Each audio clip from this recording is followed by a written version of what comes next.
Hi everyone, welcome to my channel. இன்னைக்கு நம்ம கிச்சனில் Dominos ஸ்டைல் Crinkle fries தான் பார்க்க போகிறோம். இது வந்து ரொம்பவே டேஸ்ட்டாக இருக்கும். French fries விடவே ரொம்ப டேஸ்ட்டாக இருக்கும். இதோட அவுட்டர் லேயர் வந்து ரொம்பவே கிறிஸ்பியாக இருக்கும், உள்ளே வந்து கொஞ்சம் சாஃப்டாக இருக்கும். இது நீங்கள் ஆறி போனால் கூட நல்லா கிறிஸ்பியாக டேஸ்ட்டாக இருக்கும். இது வாங்க எப்படி பண்ணுறதுன்னு பார்க்கலாம்.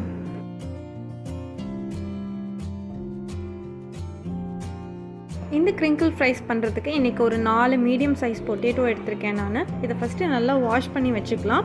இதை கட் பண்ணுறதுக்கு முன்னாடி இதுக்கு தேவையான பேட்டர் ரெடி பண்ணிக்கலாம். இதுக்கு ஒரு பவுல் எடுத்துக்கோங்க. இதில் 1/2 tablespoon of Kashmiri chilli powder add பண்ணியிருக்கேன்.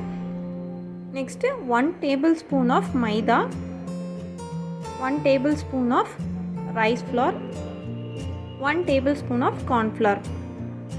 இது கூடவே 1 teaspoon chaat masala and 1 teaspoon salt add பண்ணிக்கோங்க. 1 டீஸ்பூன் இஞ்சி பூண்டு பேஸ்ட் ஆட் பண்ணிக்கோங்க. இது எல்லாத்தையும் ஆட் பண்ணதுக்கப்புறமா ஒரு தடவை நல்லா மிக்ஸ் பண்ணிக்கலாம்.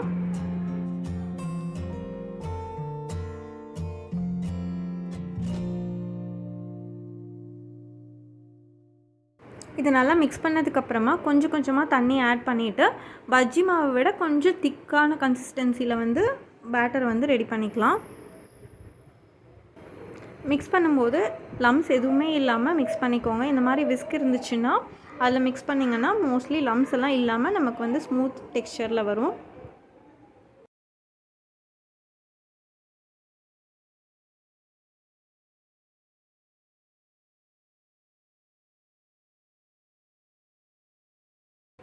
ஸோ இதுதான் கரெக்டான கன்சிஸ்டன்சி. இந்த மாதிரி நல்லா திக்காக மிக்ஸ் பண்ணி எடுத்து வச்சுக்கோங்க. வந்து நம்ம பொட்டேட்டோ எப்படி கட் பண்ணுறதுன்னு பார்க்கலாம். அதுக்கு இந்த மாதிரி ஜிக்ஸாக்காக நைஃப் கிடைக்குது, கிரிங்கிள் நைஃபு. இது வந்து எல்லா பாத்திரக்கடை இல்லை டிபார்ட்மெண்ட் ஸ்டோர்லேயும் அவைலபிளாக இருக்குது. ஸோ இந்த மாதிரி நைஃப் யூஸ் பண்ணுங்கள். அப்போ தான் நமக்கு வந்து அந்த ஜிக்ஸாக் ஷேப்பில் வந்து கட் பண்ண முடியும். ஃபஸ்ட்டு இதை வந்து இந்த மாதிரி ஸ்லைசஸாக கட் பண்ணிக்கலாம், ஒரு 1 சென்டிமீட்டர் கேப்பில். நெக்ஸ்ட்டு இந்த ஸ்லைசஸை வந்துட்டு எகெயின் 1 சென்டிமீட்டர் இந்த மாதிரி பீசஸாக கட் பண்ணிக்கலாம். நம்ம ஃப்ரெஞ்ச் ஃப்ரைஸ்க்கு யூஸ்வலாக கட் பண்ணுற அதே மெத்தட் தான். இப்போ பாருங்கள், இது எவ்வளோ அழகாக ஜிக்ஸாக்காக கட் ஆகிருக்கு கிரிங்கிள் ஷேப்பில். ஸோ இதே மாதிரி எல்லா பொட்டேட்டோஸையும் நம்ம கட் பண்ணி எடுத்து வச்சுக்கலாம். இது ஃபஸ்ட்டே நம்ம கட் பண்ணல, ஏன்னா உருளைக்கிழங்கு வந்து கொஞ்சம் கலர் ப்ரௌனாக சேஞ்ச் ஆக ஆரம்பிச்சிடும். அதனால் நம்ம ஃபஸ்ட்டு வந்து பேட்டர் ரெடி பண்ணிட்டோம், அப்புறமா இந்த உருளைக்கிழங்கு வந்து ரெடி பண்ணிக்கிட்டோம்.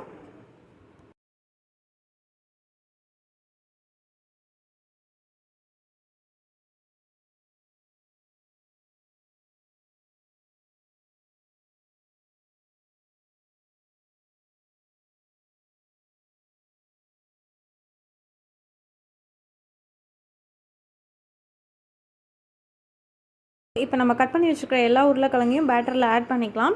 இந்த உருளைக்கிழங்கு வந்து லைட்டாக தண்ணி விட ஆரம்பிச்சிடும். அதனால தான் உங்களை வந்து பேட்டரை நல்லா திக்காக ரெடி பண்ண சொன்னேன். நீங்கள் கொஞ்சம் தண்ணி ஆக்கிட்டிங்கன்னா இந்த உருளைக்கிழங்கு ஆட் பண்ணும்போது இன்னுமே ரொம்ப தண்ணி ஆகிடும். ஸோ அப்போ வந்து ப்ராப்பராக கோட் ஆகாது. அதனால் கெட்டியாக மாவு வந்து ரெடி பண்ணிக்கோங்க. இப்போ இதை வந்து ஈவனாக எல்லா உருளைக்கிழங்கு பீசஸ்லேயும் படுற மாதிரி கோட் பண்ணிக்கலாம்.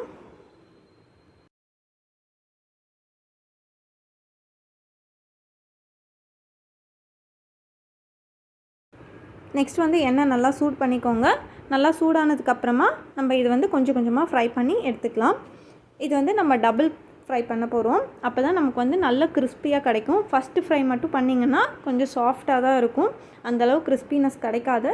ஸோ ஃபஸ்ட்டு ஒரு தடவை எல்லா உருளைக்கிழங்கு பீசஸையும் ஃப்ரை பண்ணி எடுத்துகிட்டு நெக்ஸ்ட் இன்னொருக்கா வந்து டபுள் ஃப்ரை பண்ணும்போது நமக்கு வந்து அந்த கிரிங்கிள் ஃப்ரைஸ் மாதிரி நல்லா கிறிஸ்பியாக கிடைக்கும்.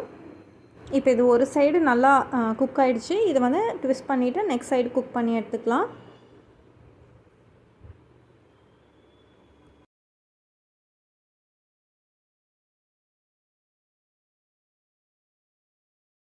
இப்போ இது 2 சைடும் நல்லா ஃப்ரை ஆகிடுச்சு. ஸோ இதை வந்து நம்ம ஆயிலேருந்து செப்பரேட் பண்ணி எடுத்துடலாம். இதே மாதிரி எல்லாத்தையும் நான் வந்து சிங்கிள் ஃப்ரை பண்ணி வச்சுருக்கேன். இப்போ இந்த சிங்கிள் ஃப்ரை பண்ணதை எகெயின் நம்ம வந்து அதே ஆயிலில் போட்டு பேட்சாக குக் பண்ண போகிறோம். ஸோ இப்போ ஃபஸ்ட்டு பேட்ச் வந்து நான் ட்ராப் பண்ணுறேன். இது வந்து நல்லா கிறிஸ்பியாக வர மாதிரி ஃப்ரை பண்ணி எடுத்துக்கோங்க. கலருமே நமக்கு வந்து நல்ல டார்க்கு வைப்ரண்ட் ரெட் கலரில் வரும். ஏன்னா நம்ம காஷ்மீரி சில்லி வேறு ஆட் பண்ணியிருக்கிறதுனால இதோட கலர் வந்து நல்லா வைப்ரண்ட் ரெட் கலர் வரும்.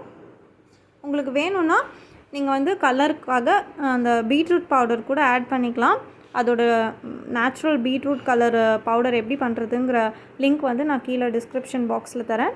நீங்கள் வேணால் அதையும் ரெஃபர் பண்ணிக்கலாம். இப்போ பாருங்கள், இது நல்லா ஃப்ரை ஆகிடுச்சு. கலர் பாருங்கள் எவ்வளோ நல்லா வைப்ரண்ட் கலரில் இருக்குது. அந்த ஷேப்பும் நல்லா க்ரிங்கிள் ஷேப்பில் இருக்குது. இப்போ இது நீங்கள் வந்து எடுத்து பிளேட்டில் போடும்போதே நல்லா அந்த க்ரிங்கிள்னு ஒரு சவுண்டு வரும். அதுதான் இந்த க்ரிங்கிள் ஃப்ரைஸ். ஸோ இதை கண்டிப்பாக ட்ரை பண்ணி பாருங்கள். ரொம்பவே டிஃப்ரெண்ட் அண்ட் டேஸ்ட்டாக இருக்கும். குட்டீஸ்க்கு வந்து ரொம்பவே பிடிக்கும். ரொம்ப லைக் பண்ணி சாப்பிடுவாங்க.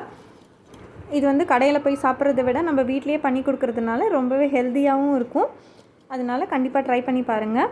இதே மாதிரி இன்னும் நிறையா வீடியோஸ்க்கு கண்டிப்பாக நம்ம சேனலை சப்ஸ்கிரைப் பண்ணுங்கள். இந்த வீடியோ உங்களுக்கு பிடிச்சிருந்தால் லைக், ஷேர், கமெண்ட் பண்ணுங்கள். தேங்க்யூ.